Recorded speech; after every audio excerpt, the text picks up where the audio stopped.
Now, what you heard in the gospel this morning is very, very familiar, and so you probably closed your ears, half listened and said, I've heard all this before.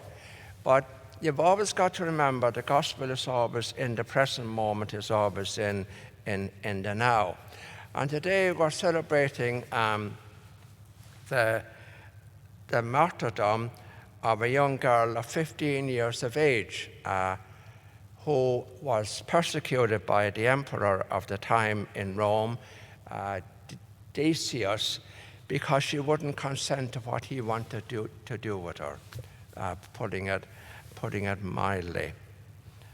And so it's not unique. That very same thing is happening to this very, very day in the many young girls and women all over the world who are being abused and raped.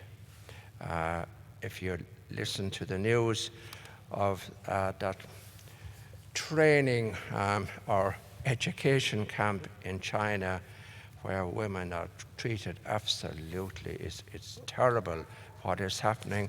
And what is the world doing about it? Very little, except saying, oh, that's very bad, it shouldn't be happening.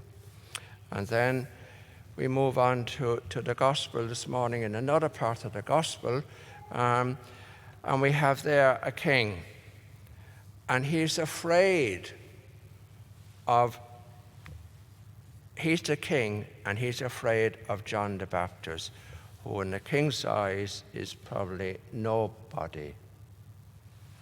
Do we have any examples of that in the world today? And of course we do. If you go back again, if you look at China, look if you dare in China to put your head above the parapet or in any way disagree with the government, what happens? You disappear. If you go to Russia, we have a present-day martyr. He's a living martyr, a man called Alexis Navalny. He dared put his head above the parapet and speak out against the injustice, and what has happened to him? And the person or the people in charge, what's the difference between those and King Herod in the gospel this morning? And the answer is no difference at all. In many ways, worse. And that, to a certain extent, happens here in this country too. We experienced that, especially in the last number of years. It's happening everywhere. It's happening everywhere. It's happening in Africa.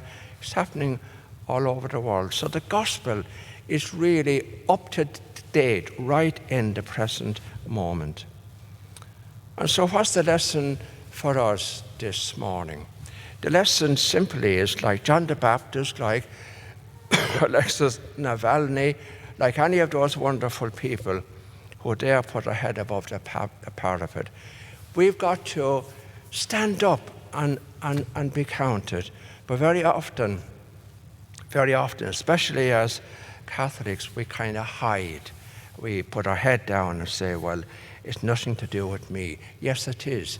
It is to do with all of us. We must always, always, always stand up to injustice of any kind whatsoever.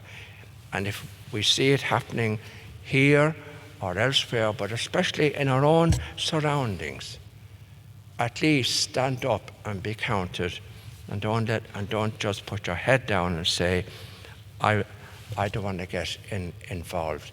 That's an easy way out, and that's not the way Jesus was, not the way he wants us to be. And then finally, if we do that, we have the assurance, as the reading in Hebrews this morning said, I will never abandon you or forsake you.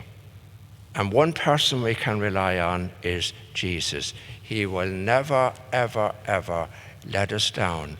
He will never forsake us. And that is a promise that will never be broken.